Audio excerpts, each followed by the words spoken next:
A very good afternoon to Dr. Ho. As you know, I'm Mikhail, and my sister is being the camerawoman for this video. So, I will be presenting my individual presentation of what I appreciate in your class on nationalism and the state. In your course, I have learned about the nuances of various forms of nationalisms that emerge in different parts of the world during different parts of history, each suited to their local context. I have come to appreciate the nature of nationalism as a socio-political force which emerged from the contradictions of the masses to assert their political will when they are alienated from the political apparatus of state, and how do political elites use nationalism to further and solidify their grip onto power and to expand their interests in both the national and international arena. My understanding, based on your divine teachings, is that nationalism is an organic social force which can only emerge from the particularities of the Industrial Revolution, the rise of mass literacy among the masses, and the birth of a large urbanized working force.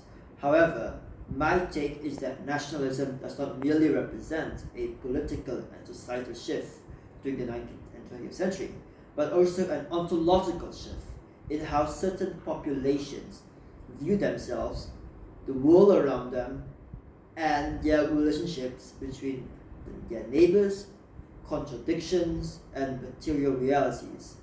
This framework, my framework, may be seen as a dialectical one, which I believe is the best way of understanding social reality. It must come to no surprise to you that I, out of all people, would be advocating for a Hegelian and Marxist understanding of society. After all, if not me, then who else?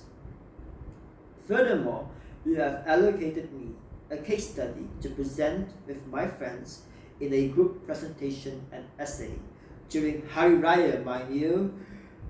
And despite the frustration of writing such an essay during an important religious holiday for me and my groupmates, I have come to appreciate the pedagogical value of your exercise. To jog your memory, the case study was on Sri Lanka, and you have congratulated me and my groupmates for identifying what previous batches of students have failed to identify, mainly that the development of both Sinhalese and Tamil nationalisms within Sri Lanka occurred in parallel in their development.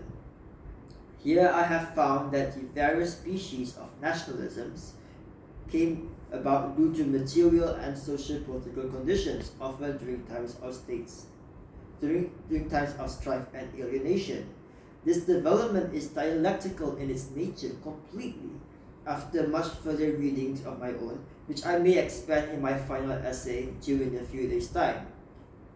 As you have talked about various kinds of nationalisms, including civic nationalism, religious nationalism, extremist nationalism, and so forth, I find that the archaeology of these different kinds of nationalisms is best explained via a dialectical analysis of the material conditions which from which these types of nationalisms arise within their own context. All for all, your module has been most enlightening in my understanding of nationalism, this ideology, or rather ontology, which has conquered the modern world so thoroughly that it is hardly possible for us to imagine a political ontology that is divorced from nationalism.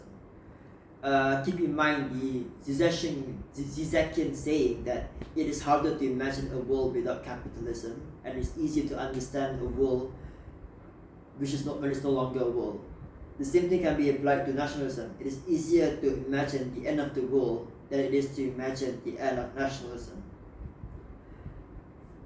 In conclusion, I truly appreciate your work as a teacher, and as a student, I hope that you will be sound in my individual presentation. Thank you.